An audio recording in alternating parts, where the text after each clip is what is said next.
For decades following ASIO's creation in 1949, its surveillance and other powers were directed almost entirely on left-wing and progressive forces in this country. ASIO also spied on Indigenous activists and their allies.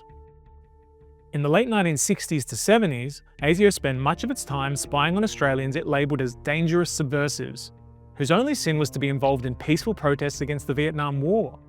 These ASIO files were used to stop the more hardcore activists from being employed by the federal government.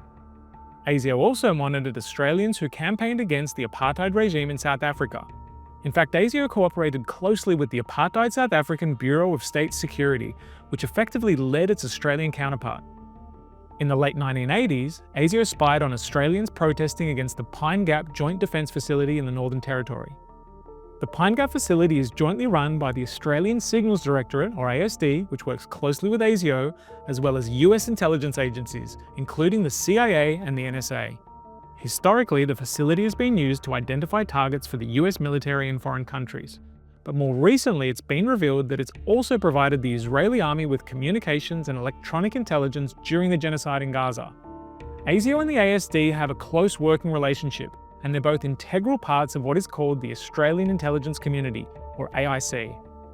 ASIO's spying has been so extensive that back in 2011, it was estimated that the agency had dossiers on 500,000 of this country's citizens.